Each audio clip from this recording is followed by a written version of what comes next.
नमस्कार, बहुत स्वागत है आप सभी का। सुबह के 10 बज रहे हैं, आप देख रहे हैं आज तक और इस वक्त मैं आपके साथ आशुतोष चतुर्वेदी। शुरुआत राजस्थान की बीकानेर की खबर के साथ, क्योंकि बीकानेर में डांडिया शो के दौरान तनातनी की खबरें आ रही हैं, जहां छेड़छाड़ का विरोध करने पर मुस्लिम लड़कों के ग्रुप ने एक युवक पर चाकू से हमला कर दिया। युवक अस्पताल में भर्ती है और उसकी हालत नाजुक बताई जा रही है। चाकूबाजी में शामिल मुख्य आरोपी को पुलिस ने गिरफ्तार कर लिया है। आरोप है शाहरुख, समीर और जुबैर डांडिया शो में छेड़खानी कर रहे थे और विरोध करने पर मधुसूदन पर इन्होंने हमला कर दिया। तस्वीर भी आ गई है, तो जहां मधुसूदन की हालत नाजुक बनी हुई है। हालांकि पुलिस ने इन्हें गिरफ्तार कर लिया है, आरोपियों को, और जो पीड़ित शख्स है वो अस्पताल में है, जहां उसका इलाज जारी है। और विरोध करने पर यह सब कुछ हुआ, जहां छेड़खानी का यह पूरा मामला, पूरा बवाल। मुस्लिम युवकों ने चाकू मार दिया, जहां जो पीड़ित है उसकी हालत गंभीर बनी हुई है। शाहरुख, समीर, जुबैर ने जानलेवा हमला किया, यह जानकारी मिल रही है। और डांडिया प्रोग्राम में युवतियों से छेड़खानी का यह पूरा मामला है। विरोध करने पर यह हमला कर दिया गया चाकू से, ताबड़तोड़।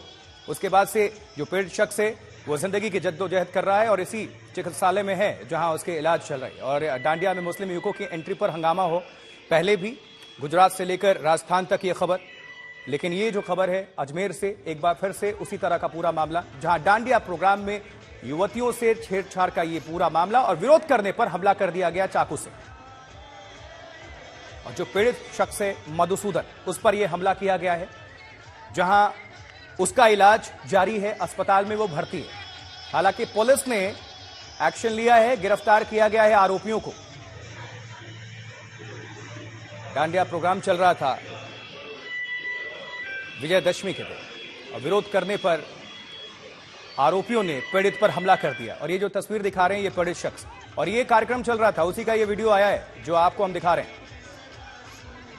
राजस्थान बीकानेर से ये खबर। तो 3 युवकों ने मिलकर एक युवक पर हमला बोल दिया जो कि विरोध कर रहा था। छेड़छाड़ को लेकर यह तनातनी हुई, संग्राम शुरू हुआ। उसके बाद से 3 शख्स मुस्लिम युवक बताए जा रहे हैं, उनका नाम भी सामने आया है, जिनको गिरफ्तार किया गया है। पुलिस ने एक्शन लिया है। शाहरुख, समीर, जुबैर ने ये जानलेवा हमला किया मधुसूदन पर। और ये जो अस्पताल में जिस शख्स की तस्वीर दिखा रहे हैं मधुसूदन, इसकी हालत नाजुक बताई जा रही है, क्योंकि चाकू से ताबड़तोड़ कई हमले किए गए हैं। इलाज जारी है। और जब कार्यक्रम चल रहा था ये पूरा डांडिया शो, उसका ये वीडियो आ गया और वीडियो के आधार पर भी छानबीन चल रही है। पुलिस प्रशासन का कहना है कि किसी भी आरोपी को छोड़ा नहीं जाएगा, दोषियों पर एक्शन लिया जा रहा है। हालांकि गिरफ्तार किया गया है इन आरोपियों को, लेकिन विरोध करने पर मधुसूदन पर हमला कर दिया गया।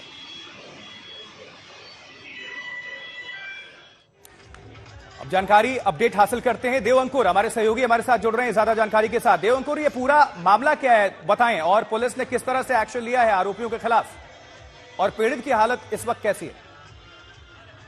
देखिए आशुतोष, इस समय पीड़ित की हालत गंभीर बनी हुई है। ये मामला है 1 अक्टूबर का। 1 अक्टूबर को बीकानेर में गरबा जो मैदान है वहां पर गरबा खेला जा रहा था।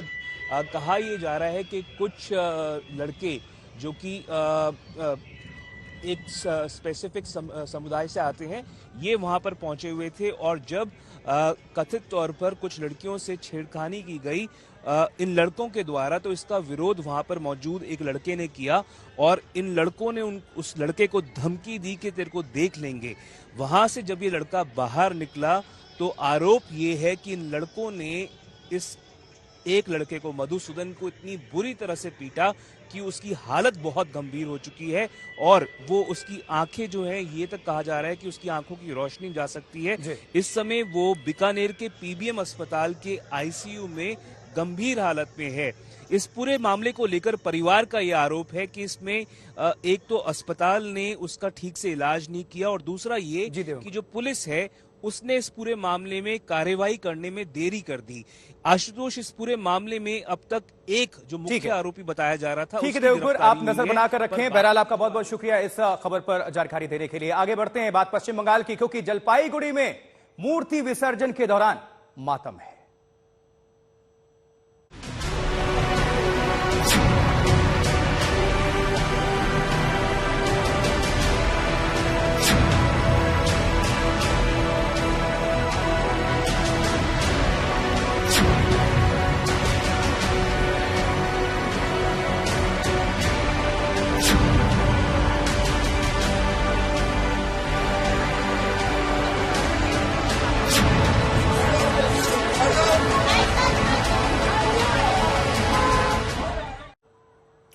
जी हाँ, तो पश्चिम बंगाल में दुर्गा विसर्जन के दौरान एक भयानक हादसा हो गया, जहां जलपाईगुड़ी की नदी में दुर्गा प्रतिमाओं का विसर्जन कर रहे कई भक्त फ्लैश फ्लड के शिकार हो गए और देखते ही देखते कई लोग उफनती लहरों में समा गए। कुछ लोग लापता भी बताए जा रहे हैं और अब तक जानकारी के मुताबिक 8 लोगों की मौत की पुष्टि है और कई लोग लापता हैं, जिनका रेस्क्यू ऑपरेशन चलाया जा रहा है। बचाने की पूरी कोशिश है। पहले तस्वीर देख लीजिए।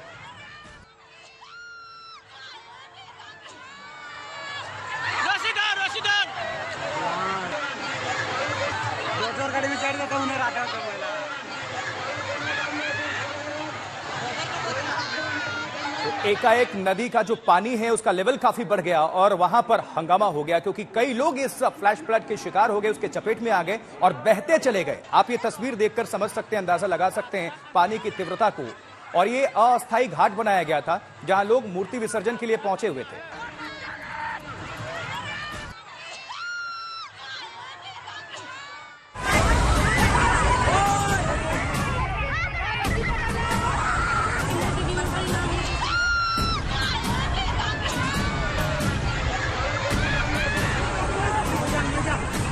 पानी की लहरों का हाहाकार और चीख पुकार।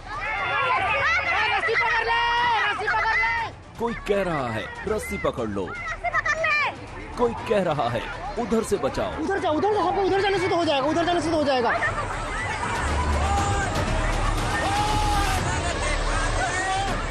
अपनों की जान बचाने के लिए चीख पुकार मची हुई है। किसी की हिम्मत नहीं हो रही कि लहरों में कूद जाए और बहते लोगों की जान बचा ले, क्योंकि पानी की धार इतनी तेज है कि किसी की जान बचाने के चक्कर में अपनी जान मझधार में फंसने का खतरा है। सफेद टी शर्ट वाले युवक को देखिए, किसी की जान बचाने के लिए वो दौड़ता है, लेकिन नदी के किनारे किनारे ही दौड़ता चला जाता है। बहने वाले के करीब फटकने का साहस नहीं कर पाता। डरा देने वाला ये वीडियो पश्चिम बंगाल के न्यू जलपाईगुड़ी का है। विजयदशमी पर दुर्गा प्रतिमा विसर्जन के दौरान माल नदी में ऐसा फ्लैश फ्लड आया कि धार्मिक माहौल खौफ और मौसम में बदल गया। इस वीडियो को देखिए, 3 लोग कैसे एक दूसरे का हाथ थामकर उफनती लहरों के सामने टिकने की कोशिश कर रहे हैं। लग रहा है कि उनकी जान बच जाएगी। कुछ ही पलों के भीतर सैलाब और भी खतरनाक रूप अख्तियार कर लेता है। लहरों के सामने टिकना मुश्किल होता चला जाता है और फिर देखते ही देखते 3 लोग पानी की लहरों में समा जाते हैं। Around 70 to 80 people are trapped in the middle of the river in a relatively higher land. They have been rescued, and of them, those who received minor injuries, treatment is going on. However, sadly, amongst those who were swept away, 7 persons, their dead bodies have been recovered so far. Search operation is going on. कल पूरे देश में विजयदशमी का उल्लास था। जलपाईगुड़ी में देर शाम मां दुर्गा के भक्त प्रतिमा विसर्जन के लिए माल नदी पर बने माल बाजार अस्थायी घाट अपनी अपनी प्रतिमा विसर्जित करने के लिए पहुंचे थे। तस्वीरें देखिए, बीच नदी में ट्रक खड़ा है, श्रद्धालुओं की भीड़ है, नदी शांत गति से बह रही है।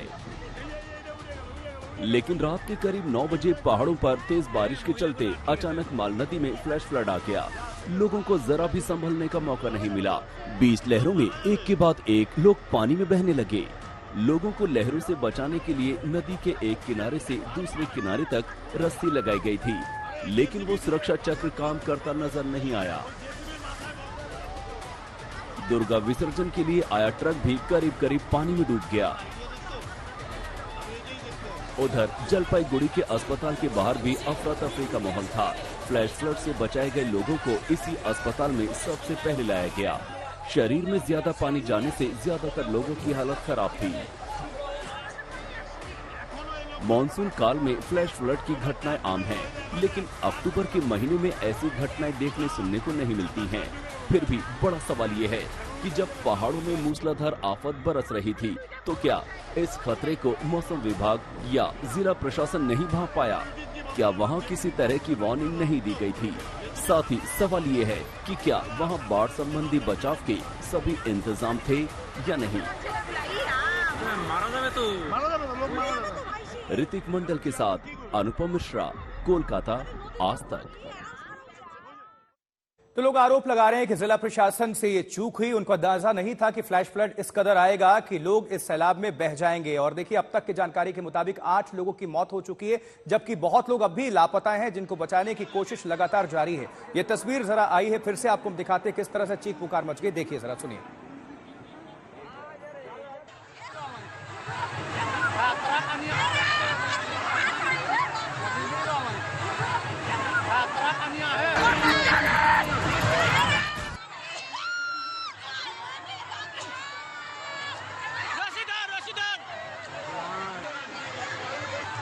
गाड़ी में चढ़ जाता उन्हें रात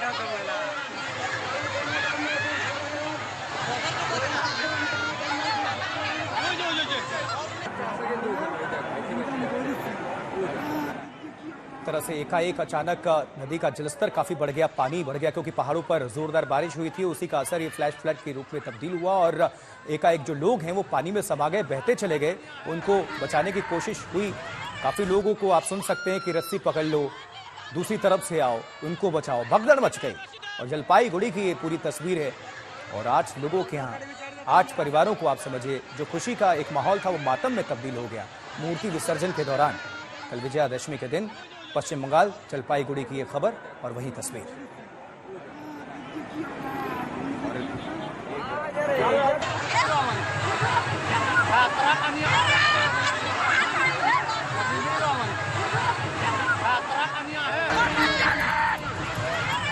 तो आप अंदाजा लगाइए जरा, सोचिए, ठीक कुछ सेकंड्स पहले वहां पर ढोल नगाड़े के साथ मूर्ति विसर्जन की प्रक्रिया आगे बढ़ रही थी। लोग जयकारे लगा रहे थे, लेकिन थोड़ी देर के बाद सारा सीन बदल जाता है और चीख पुकार में तब्दील हो जाता है, मातम में तब्दील हो जाता है, क्योंकि उनके साथ उनके जो लोग थे अपने, वो बहते चले गए पानी में, खाल के गाल में समा गए। 8 लोगों की मौत हो गई इस घटना में, जल प्रलय का शिकार हो गए। तो जलपाईगुड़ी में बाढ़ देखते ही देखते बह गए लोग। लाल घेरे में आपको हम दिखा रहे हैं किस तरह से ये बीच धार में, मझधार में फंसे हुए हैं। कुछ लोग हाथ पकड़े हुए हैं, कोशिश कर रहे हैं अपने आप को बचाने की, जद्दोजहद कर रहे हैं, लेकिन सफलता बहुत कम लोगों को ही मिली। यही वो क्षेत्र है, कल रात 8:30 बजे दुर्गा विसर्जन घाट में जो घटना घटी थी, जहां पर 8 आदमियों का मौत हो चुका था और काफी सारे बह गए थे। ये वो माल नदी है और उस नदी के उस छोर को बंद कर नगर पालिका ने इस नदी को घुमा दिया था और विसर्जन के लिए उस तरफ जाने के लिए आदमियों को कहा गया था। और ये जो नदी जो बह रहा है, ये पूरी इसको बंद किया गया था। प्रकृति के गोद में पला ये नदी, इस नदी को बंद करके प्रकृति अपने ही रास्ता में चलने शुरू किया था। और यहाँ पर आदमियों को ये पता भी नहीं था कि इस तरह नदी का पानी इस जगह पे चला आएगा। हम कैमरामैन से कहेंगे कि जिस तरह से वो रेस्क्यू ऑपरेशन वहाँ पर चल रहा है और एनडीआरएफ और सिविल डिफेंस साथ पुलिस प्रशासन के आदमियों भी उतर चुके हैं। नदी में पानी का कटाव कमती हो गया है, पानी कमती हो गया है। और जहां तक सवाल ये है कि आदमी अगर कहीं फंसे हैं तो उनको निकालने की कोशिश जारी है। तो जो लोग अभी भी फंसे हुए लापता हैं, उनको बचाने की कोशिश लगातार जारी है। पश्चिम बंगाल की खबर हो गई, आगे बढ़ते देश की राजधानी दिल्ली से खबर है। देखिए, दिल्ली के गांधीनगर इलाके में आज सुबह एक दुकान में भीषण आग लग गई, अचानक आग लग गई। हादसे के दौरान दुकान में मौजूद एक शख्स की जलकर मौत हो गई, ये खबर सामने आ रही है। दिल्ली गांधीनगर के इलाके में एक दुकान में भीषण आग, और ये तस्वीर भी देखिए किस तरह से इस दुकान से धुआं निकलता हुआ साफ तौर पर आप देख सकते हैं। और आग में झुलसने से एक शख्स की मौत की खबर है। आसपास लोग इकट्ठा हो गए, लेकिन देखिए किस तरह से मातम।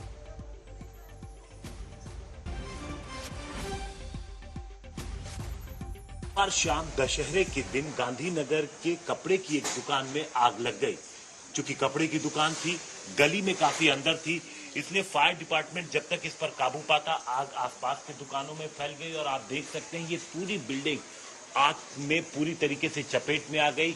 जो भी दुकानें इसमें थी वो पूरी तरीके से जल के राख हो गई। फायर डिपार्टमेंट की तकरीबन 35 गाड़ियों ने 6 घंटे से ज्यादा मशक्कत के बाद इस आग पर काबू पाया। और फिलहाल अब कूलिंग का काम इस बिल्डिंग में किया जा रहा है। यहाँ पर कूलिंग का काम जारी है। आग तकरीबन रात 11 बजे के आसपास आग पर काबू पा लिया गया। आधिकारिक सूचना पुलिस की तरफ से और दिल्ली फायर सर्विस की तरफ से ये दी गई कि इस पूरी आग में कोई घायल नहीं है, लेकिन एक परिवार है यहाँ पर, आप देखिए, जो इस बिल्डिंग के बाहर मौजूद है। इनका कहना है कि इनके भाई उस वक्त अंदर थे। क्या नाम है आपका? मेरा नाम है आफ्ताब, मेरे भाई का नाम है शहनवाज। मैं इस दुकान में 12 साल से काम करता हूँ। अब मेरे भाई को हो गए करीब 2 साल।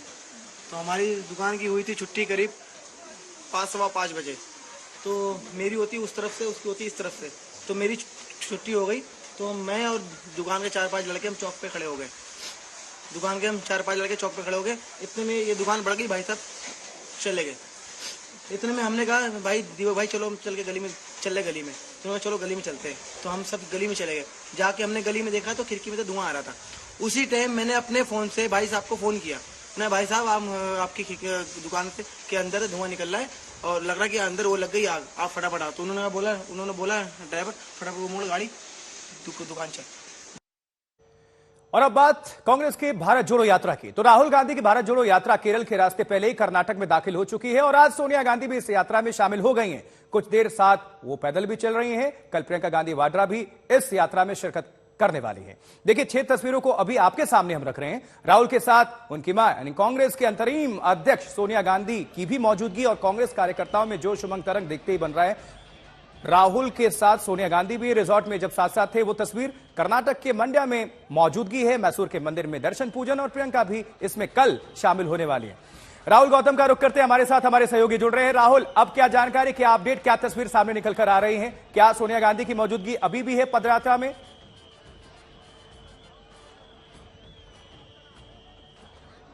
अब दिल्ली की ओर रवाना हो गांधी है वो पदयात्रा में शामिल होने के बाद अब दिल्ली की ओर रवाना हो गई हैं। दरअसल एक हेलीपैड बनाया गया है स्पेशल और वहां से वो विशेष विमान से दिल्ली की तरफ रवाना होंगी। मैं आपको दिखाऊं तस्वीरें। यहाँ पर कांग्रेस के जो कार्यकर्ता हैं उनमें खासा जोश है क्योंकि उनकी अध्यक्षा सोनिया गांधी आज इस यात्रा में शामिल हुई। इसके अलावा आप ये भी ध्यान रखिए कि ये उनका आखिरी सबसे बड़ा कार्यक्रम होगा बतौर कांग्रेस अध्यक्षा, क्योंकि कांग्रेस पार्टी में चुनाव भी हो रहे हैं और कांग्रेस पार्टी में अब एक नया अध्यक्ष चुना जाएगा। तो बतौर दे दूं कि राहुल गांधी लगातार उस यात्रा में अब चल रहे हैं। सोनिया गांधी पहले बताया गया था क्योंकि उनका उस यात्रा में अब चल रहे हैं। सोनिया गांधी पहले बताया गया था क्योंकि उनका स्वास्थ्य और उनकी एज ज्यादा चलना अलाउ नहीं करता, उसके बावजूद वो तकरीबन 40 मिनट तक उन्होंने वो पदयात्रा की है। एक बार राहुल गांधी ने उनको गाड़ी में वापस बिठा दिया था ये कि आप मत चलिए, लेकिन थोड़ी देर के बाद सोनिया गांधी फिर उतरती हैं और फिर यात्रा में शामिल होती है। कुल मिलाकर ये मैसेज देने की कोशिश की जा रही है कि कांग्रेस पार्टी इस राज्य में यानी कर्नाटक में जो रिस्पॉन्स मिल रहा है उससे खासी खुश है। तो शिवसेना का आका कौन? बाला साहेब ठाकरे की विरासत का वारिस कौन? शिवसेना के विचारों और सोच पर किसका और कैसा अधिकार? एक दिन पहले मुंबई ने 5 से 6 किलोमीटर के दायरे में उद्धव ठाकरे और शिंदे की इस जंग का क्लाइमैक्स देख लिया है। ठाकरे और शिंदे की रैली का एक एक फ्रेम यह बता सकता है कि सियासी जंग में कौन किधर जा रहा है। अब आपको भी हम दिखाते हैं 2 तस्वीरों को, जहां शिंदे और उद्धव की बॉडी लैंग्वेज, भीड़ का जोश और सामने हजारों की भीड़ के सामने शिवसेना के तेवर। कभी बाला साहब ठाकरे और उद्धव ठाकरे शिवसेना के निर्विवाद मालिक मुख्तार थे, लेकिन शिंदे की बगावत ने सत्ता छीन ली और पार्टी पर कब्जे की लड़ाई कोर्ट तक जा पहुंची। और अब स्थिति क्या है, इन 2 तस्वीरों के माध्यम से समझ लीजिए, क्योंकि एक तरफ है उद्धव खेमा, दूसरी तरफ है शिंदे खेमा और दोनों के बीच जोरदार शक्ति प्रदर्शन रैली के जरिए। विजयादशमी पर तनातनी पहले ही चल रही थी कि कौन रैली करेगा, लेकिन इजाजत तो मिली, लेकिन दोनों ने अपनी जोर लगा दी और यह नुमाइश देखने को मिला। देखिए शिवसेना का आका कौन, क्योंकि बार बार पूछ रहे हैं, और बाल ठाकरे की विरासत का वारिस कौन, क्योंकि शिवसेना के विचारों और सोच पर किसका और कैसा अधिकार। क्योंकि ठीक एक दिन पहले मुंबई ने 5 से 6 किलोमीटर के दायरे में उद्धव ठाकरे और शिंदे की इस जंग का क्लाइमैक्स देखा था। अब उद्धव ठाकरे और शिंदे की रैली का ये जो तस्वीर है आप देख सकते हैं, इससे सियासी जंग में कौन किधर जा रहा है इससे अंदाजा लगा सकते हैं। दोनों ने अपनी शक्ति प्रदर्शन करके दिखाया कि असली वारिस वही हैं और उन्हीं के मुताबिक संगठन भी चलेगा। लेकिन उद्धव ठाकरे की रैली में भी बहुत अच्छी खासी तादाद में लोग पहुंचे हुए थे और वहीं मुख्यमंत्री एकनाथ शिंदे, इन्होंने जो आयोजित की थी रैली, उसमें भी भारी संख्या में लोग पहुंचे हुए थे। तो दोनों तरफ से जोर आजमाइश, शक्ति प्रदर्शन। अभिवादन करतो।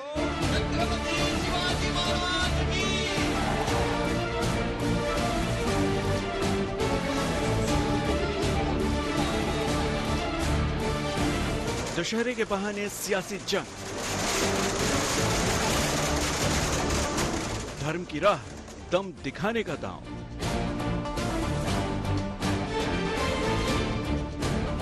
दशहरा रैलियों में सियासी जोर आजमाइश, दशहरा बहाना, एक दूसरे पर जमकर निशाना।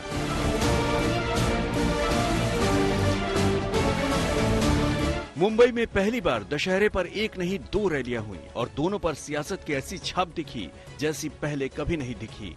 जंग थी खुद को बाला साहेब का असली वारिस साबित करने की, जंग थी शिवसेना के असली हकदार होने का दावा ठोकने की। दशहरा महज बहाना था, लेकिन मौका एक दूसरे पर वार और प्रतिवार करने का था। महाराष्ट्र के सत्ता समीकरण क्या बदले, दशहरे का रंग रूप ही बदल गया। पहली बारी थी उद्धव ठाकरे की, शिवाजी पार्क में रैली करने का हक मिला था। सत्ता गंवाने के बाद पार्टी के नाम और निशान की जंग लड़ रहे उद्धव ने बागियों पर जमकर भड़ास निकाली। शिंदे कैंप को फिर दो टूक गद्दार कहा। यावेळेला आपल्या शिवसेनेमध्ये गद्दारांनी गद्दारी केली, वय गद्दारच म्हणणार।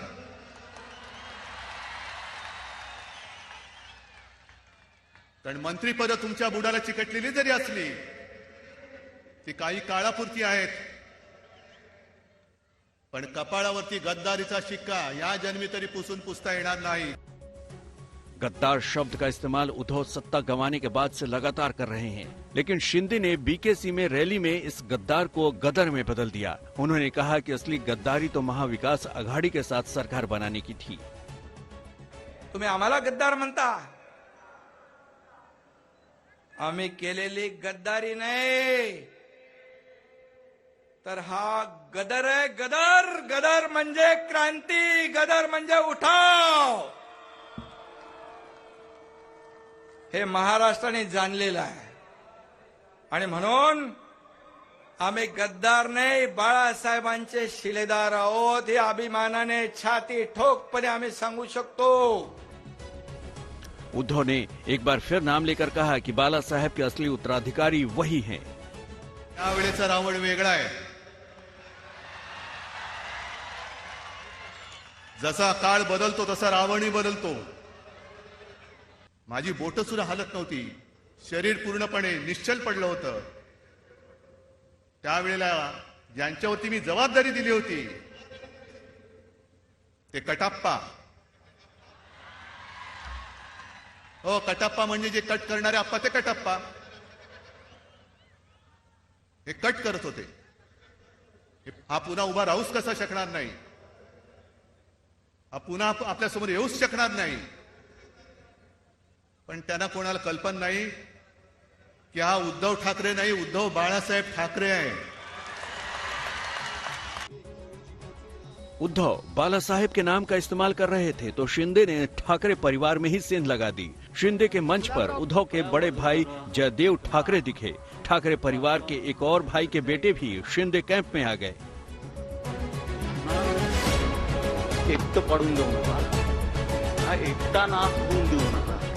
उद्धव ठाकरे से लेकर सत्ता की कमान भले ही शिंदे के हाथ में आ गई है, लेकिन ये सारी जंग हिंदुत्व और बाला साहेब के नाम के इर्द गिर्द ही सिमटी नजर आती है। आज तक ब्यूरो। जी हां, तो शिवसेना की पारंपरिक दशहरा रैली की लड़ाई के दो युद्ध क्षेत्र थे। अब रैली के जरिए शिंदे गुट और ठाकरे गुट दोनों में खुद को असली शिवसेना साबित करने की लड़ाई थी, जंग थी। अब आपको दिखाते हैं दोनों रैलियों की हर एंगल से तस्वीरें, और फैसला आपको करना है, आप करें।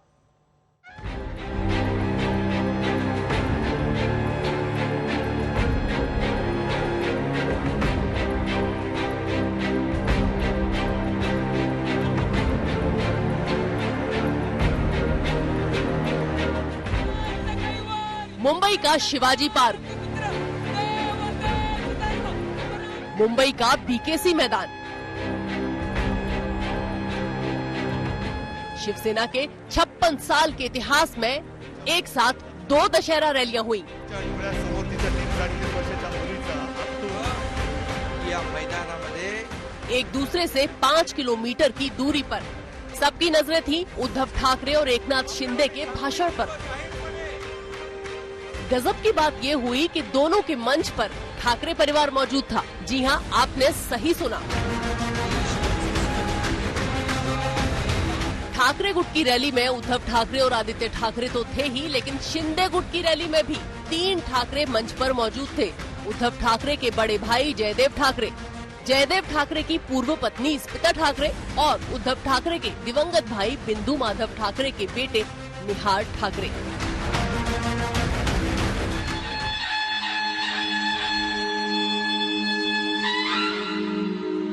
आम्ही शिवाचे सैनिक वेडे करू जीवाचे रान।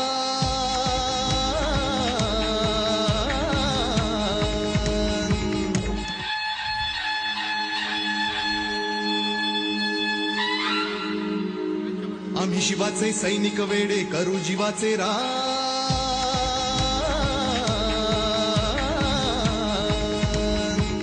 या वेळेला आपल्या शिवसेनेमध्ये गद्दारांनी गद्दारी केली, वय गद्दारच म्हणणार।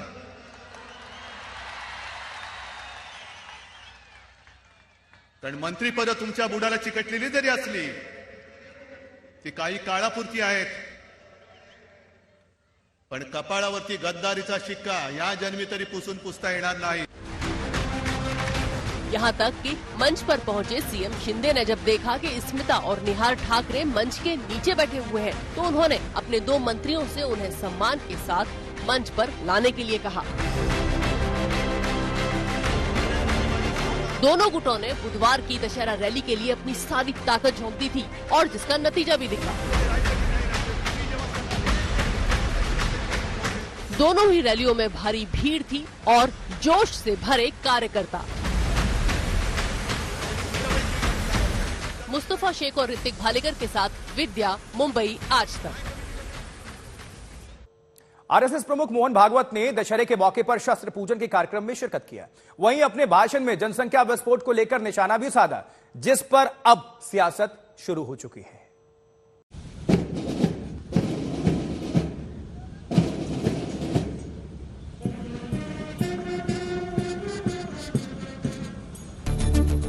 दशहरे के पावन मौके पर एक बार फिर नागपुर के संघ हेडक्वार्टर में शस्त्र पूजा की तस्वीरें आई। हर साल संघ प्रमुख शस्त्र पूजा करते हैं और इस बार भी बाकायदा ये परंपरा मोहन भागवत ने निभाई। शस्त्र प्रणाम हुआ, संघ के गीत गाए गए। परम साधनं नाम वीरव्रतम् तदन्तस्फुरत्वक्षया ध्येयनिष्ठा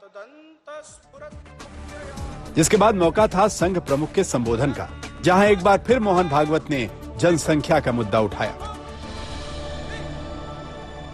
जनसंख्या का विचार दोनों रूप से हो सकता है, वो एक साधन भी है और एक परिस्थिति में विचार करता है तो एक बात लगती है, दूसरे परिस्थिति में विचार करता है दूसरी बात लगती है।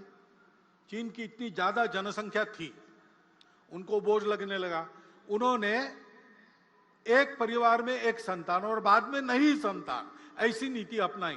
बड़े कड़े प्रयास से उन्होंने उसको लागू किया। हमारे यहाँ क्या है, हमको भी विचार करना पड़ेगा। हमारा देश 50 वर्षों के बाद कितने लोगों को खिला सकता है। करीब 1 घंटे के भाषण में हिंदुस्तान का जिक्र हुआ, हिंदुत्व का जिक्र हुआ, तो जनसंख्या नियंत्रण के सुझाव भी पंथ के आधार पर दिया गया। इस जनसंख्या में प्रमाण का भी संतुलन चाहिए। हम भुगते हैं, जनसंख्या का असंतुलन हुआ तो 50 साल पहले उसके गंभीर परिणामों को हमने भुगता। जनसंख्या में पंथ संप्रदाय के प्रमाण में अंतर आने से नए देश बन गए, देश टूट गए। पहली बार संघ के कार्यक्रम में महिला मुख्य अतिथि थी। शस्त्र पूजा के दौरान पहली बार महिला मुख्य अतिथि संतोष यादव मौजूद थी। संतोष 2 बार माउंट एवरेस्ट फतह करने वाली दुनिया की एकमात्र महिला है। इस मौके पर मोहन भागवत ने आधी आबादी की अहमियत को भी समझाने की कोशिश की। समाज के बाकी सारे कामों में पुरुष महिला एकत्र मिलकर काम करते हैं, यह चलते आ रहा है। डॉक्टर साहब के समय की जो परिस्थिति थी, उस समय व्यक्ति निर्माण के काम के लिए 2 संगठन हो गए, लेकिन बाकी सभी कामों में सब मिलकर काम करते हैं, क्योंकि ये पूरकता की दृष्टि है। संपूर्ण समाज का संगठन करना है तो संख्या की दृष्टि से आधा भाग हमारे समाज का मातृशक्ति का है, उसकी उपेक्षा नहीं की जा सकती। उनको भी सशक्त करना पड़ेगा। दशहरे पर संघ प्रमुख का भाषण और फिर उस पर सियासत, ये भी परंपरा बन चुकी है और एक बार फिर इस परंपरा को आगे बढ़ाया गया। हिंदुत्व से लेकर जनसंख्या नियंत्रण के सुझाव पर विरोधी हमलावर हो गए। वैसे लोग जिनको डेमोग्राफी की समझ नहीं है ना, या जानकार नहीं है, उनको इन विषयों पे बोलने से बचना चाहिए। डेमोग्राफर्स हैं हमारे देश में, अच्छे डेमोग्राफर हैं जो डिकेडल रेट ऑफ ग्रोथ को बहुत अच्छे से एनालाइज करते हैं। सरकार का खुद का पक्ष है संसद में। आप उसके बाद अगर ये डॉग विसिल होता है आबादी को लेकर के, जनसंख्या वृद्धि को लेकर के, डेमोग्राफी के सार तत्व से बिलग, उसके अंतर्निहित जो मूल्य है उनसे बिलग, तो जाहिर है इस डॉग विसिल पॉलिटिक्स के मायने तो हम भी समझते हैं और देश भुगत भी रहा। याद कीजिए सन 77, 76 और 77 जब एक नीति बनी थी तो तत्कालीन जनसंघ ने इसको मुद्दा बनाकर सन 77 में चुनाव लड़ा था और उन सब के साथ शामिल होकर महागठबंधन बनाया था। तब तो राजनीतिक लाभ उठाया आपने, क्योंकि आप विपक्ष में थे। मैं तो चाहता हूं भारत की जनसंख्या नियंत्रण पर जो जनसंघ ने किया था आरएसएस के संचालक से, मैं यही चाहूंगा कि इसके लिए उसकी निंदा करें, उसकी प्रताड़ना करें। जैसे कभी ब्रिटिश के जमाने में पब्लिक स्पेस पर भारतीय को घुसना मुश्किल हो गया था और साइन बोर्ड लगते थे कि यहाँ केवल अंग्रेज घुसेंगे, भारतीय घुस नहीं सकता। अगर वही मानसिकता लेकर धर्म के नाम पर अगर ये लागू किया जाएगा, ये हमारे देश के लिए कितनी दुर्भाग्यपूर्ण है। न संघ प्रमुख का जनसंख्या पर सुझाव पहली बार है, न संघ प्रमुख का हिंदुत्व पर पहली बार सुझाव है, और न ही इस पर होने वाली सियासत, जिस पर अभी और घमासान होना बाकी है। आज तक ब्यूरो। जम्मू कश्मीर में गृहमंत्री अमित शाह ने हुंकार भरी। गृहमंत्री अमित शाह ने कश्मीर के गुर्जर और बकरवाल समुदाय को आरक्षण देने की बात कही तो महबूबा मुफ्ती और अब्दुल्ला परिवार पर जोरदार निशाना भी साधा।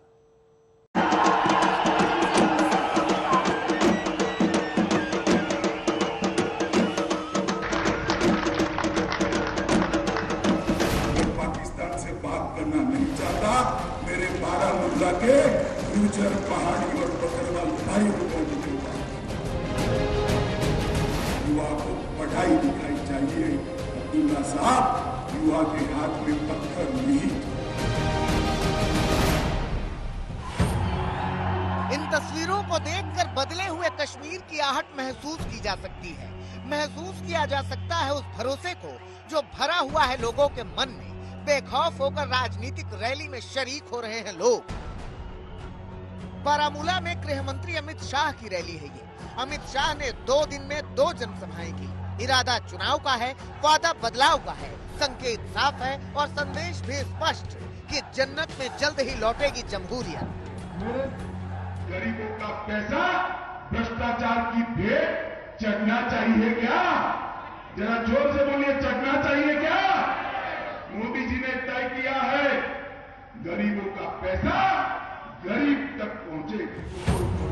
गृह मंत्री रौ में बोल रहे थे। वो बताते जा रहे थे कि अब घाटी की चट्टानों पर जवानों के लहू नहीं, विकास की लहक दिखती है, विरोध की आवाजें नहीं, तरक्की का निनाद होता है। देश विरोधी झंडे नहीं उठाए जाते, बल्कि उठाई जाती हैं लोकतंत्र की ध्वज पताकाएं। महबूबा मुफ्ती समेत 3 परिवारों पर गृह मंत्री ने करारा वार किया। कुछ दिन पहले महबूबा मुफ्ती जी का मैंने एक ट्वीट पढ़ा था कि एचएमआ पा रहे हो, हिसाब देकर जाना कि क्या दिया है कश्मीर को। महबूबा जी, कान खोलकर सुन लीजिए, आंख खोलकर देख लीजिए। आप और फारूक साहब दोनों देख लीजिए। हमने क्या दिया इसका मैं हिसाब देता हूं, मगर 75 साल तक आपके 3 परिवारों ने यहां शासन किया, उन्होंने क्या दिया उसका हिसाब जरा बाद में करना। दहशतगर्दी ने कश्मीर के सीने में सुराख किया है, दहशतगर्दी ने ही छीटा है कश्मीर का लहू उसी के चेहरे पर। अमित शाह ने इसी दहशतगर्दी को समाप्त करने का ऐलान किया, साथ ही उन लोगों को चेताया भी जो पाकिस्तान समर्थित दहशतगर्दी के बावजूद पाकिस्तान के हिमायती बनकर सामने खड़े हो जाते हैं। ये लोग कहते हैं पाकिस्तान से बात करिए, मैं चाहता हूं हम आपसे बात करें। वो लोग कहते हैं पाकिस्तान की सुनिए, हम कहते हैं घाटी की आवाम की सुनेंगे मित्रों। और ये लोग कहते हैं कि इनको जरा संभाल कर रखिए। मैं आपको कहता हूं दहशतगर्दी इसको मोदी सरकार सहन नहीं करेगी। दहशतगर्दी को हम जम्मू कश्मीर से उखाड़ कर फेंकेंगे। बारामूला जिले में भी गुर्जर और बकरवाल समुदाय की बड़ी आबादी रहती है। कल राजौरी में और आज बारामूला में एक बार फिर से अमित शाह ने पहाड़ियों के लिए आरक्षण का इरादा दिखाया। मैं आज कहने आया हूँ गुर्जर, बकरवाल और मेरे पहाड़ी भाइयों को इसके तहत अब आरक्षण मिलने लगेगा। लगे हाथों अमित शाह युवाओं को फोकस करना नहीं भूले। बारामूला के सामने उन्होंने वो तस्वीर रखी जो युवाओं की तकदीर से जुड़ी हुई थी। उन्होंने साफ साफ दोनों दौर की तुलना की। पहले क्या दिया घाटी के युवाओं, मैं बताता हूं आपने क्या दिया। महबूबा जी, फारूक साहब, आपने घाटी के युवाओं के हाथ में पत्थर पकड़ाया,